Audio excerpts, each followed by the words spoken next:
आज दुर्भाग्य देखिए देश का कैसी कैसी घटनाओं को सुनना पड़ता है। मेरे भाई बहनों, दुर्भाग्य है कि जिस देश में 100 करोड़ हिंदू रहते हो, उस देश में हिंदू होने पर सरेआम आपको गोलियों से छलनी कर दिया जाए।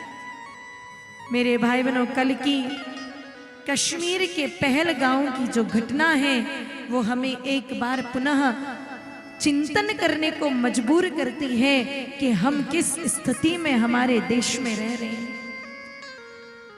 क्या हम इस देश में सुरक्षित हैं जहां पर कश्मीर में लोग घूमने जाते हैं और केवल उनको न जाति पूछी जाती है उनकी, न उनका भाषा पूछी जाती है, ना उनका राज्य पूछा जाता है, केवल धर्म पूछा जाता है कि तुम कौन से धर्म के हो, और हिंदू कहते ही धड़ाधड़ सरेआम गोलियां चला दी जाती हैं। मेरे भाई बहनों, कल 27 लोगों को मार दिया गया। यह आंकड़ा अब और भी बढ़ सकता है। पुलवामा घटना के बाद ये सबसे बड़ी आतंकवादी घटना कश्मीर में घटी। 27 लोगों को हिंदू होने के कारण मार दिया गया। जिस देश में 100 करोड़ हिंदू रहते हैं, वहां पर मेरे भाई बहनों केवल उनका कोई दोष नहीं था, कोई गुनाह नहीं किया था उन्होंने, केवल वो हिंदू थे इसलिए उनको सरेआम मार दिया गया। और हम विचार कर रहे हैं भारत में राम राज्य आएगा। हम विचार कर रहे हैं कि भारत हिंदू राष्ट्र बनेगा। हम विचार कर रहे हैं कि अब देश में शांति आ गई। जब नोटबंदी हुई तब सरकार ने, मेरे भाई बहनों, एक बयान दिया कि अब भारत पूर्णतः आतंकवाद मुक्त है। मेरे भाई बहनों, कौन सा वर्ष ऐसा बीता जिस दिन कश्मीर में आतंकवादी घटनाएं जिस साल नहीं हुई हैं, जिस साल किसी हिंदू को मौत के घाट नहीं उतारा, ऐसा कौन सा वर्ष गया है, विचार कीजिए। और आप हिंदू अगर ऐसे ही सोते रहे ना, आज तो कश्मीर में मारा है, मेरे भाई बहनों कल को आपके घर में घुस घुस के मारेंगे। अगर ऐसे ही घोर निद्रा में सोते रहे, ऐसे ही कुंभकर्ण वाली नींद हम निकालते रहे ना, तो वो दिन दूर नहीं, आज तो कश्मीर है। मेरे भाई बहन, आने वाले समय में प्रत्येक क्षेत्र में, हर हिंदुस्तान के हर कोने में लोगों को, हिंदू को घर से निकाल निकाल कर ऐसे मार दिया जाएगा। और याद रखना, इस घटना के बाद भी जो चुप बैठता है ना, उसकी भूमिका पर भी हमें संदेह है कि वो सच्चा सनातनी है या पता नहीं पाकिस्तान का कोई प्राइवेट एजेंट हो। कोई सनातनी बन करके भी ऐसी घटनाओं का प्रतिकार ना करे, ऐसी घटनाओं का विरोध ना करे। मेरे भाई बहनों, कब तक तलवे चाटोगे?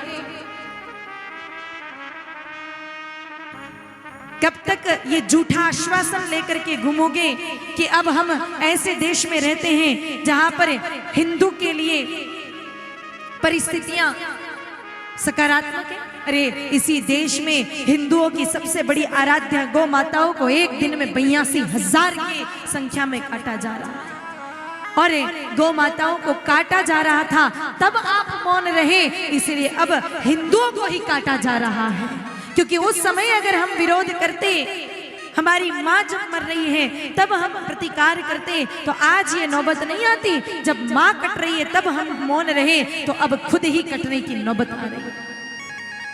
और अगर आज भी चुप रहे, आज भी मेरे भाई बहनों ये झूठी शान से घूमते रहे कि अब तो हिंदू सेफ है, अब तो हिंदू सुरक्षित है, अब तो भारत में राम राज्य आएगा, मेरे भाई बहनों अब देश में बयान की आवश्यकता नहीं।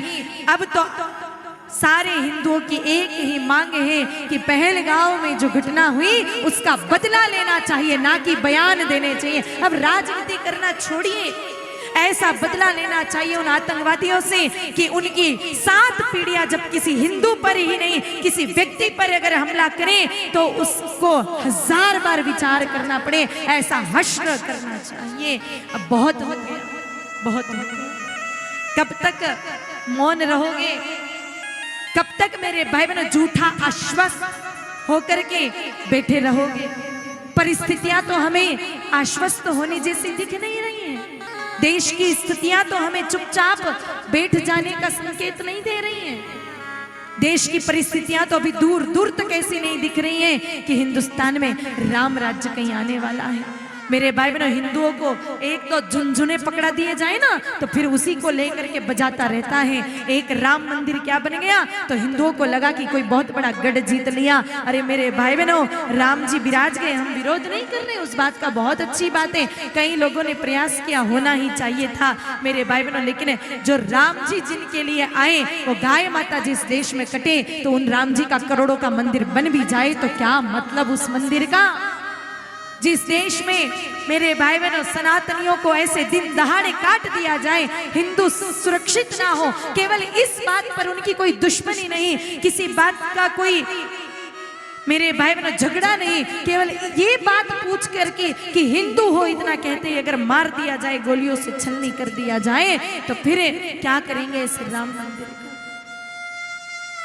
इसीलिए देश अब सच में केवल बयानों में नहीं, केवल बातों में नहीं, केवल भाषणबाजियों में नहीं, लेकिन अब देश की जनता सच में जवाब चाहती है। किस बात का मेरे भाई बहनों झूठा शांति का बिगुल बजा दिया जा रहा है कि हम शांति है। शांति कौन सी शांति? कौन सी शांति? और याद रखना सनातनियों, अगर ऐसे ही आप बैठे रहे ना, ऐसे ही मौन बैठे रहे, ऐसे ही आपने प्रतिकार नहीं किया तो आगे आपके आने वाली पीढ़ी को यहाँ कोई रहने नहीं देगा। थोड़ा सा विचार करिए, थोड़ा चिंतन करिए।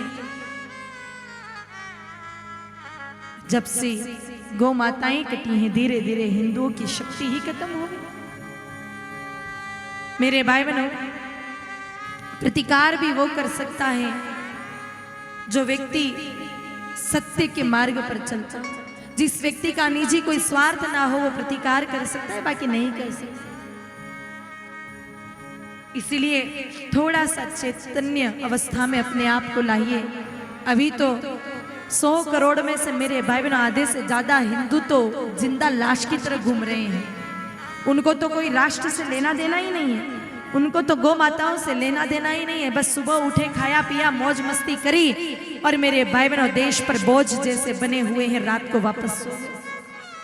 ऐसा जीवन कब तक जिएंगे? इसलिए थोड़ा सा विचार करिए, थोड़ा सा विचार करिए।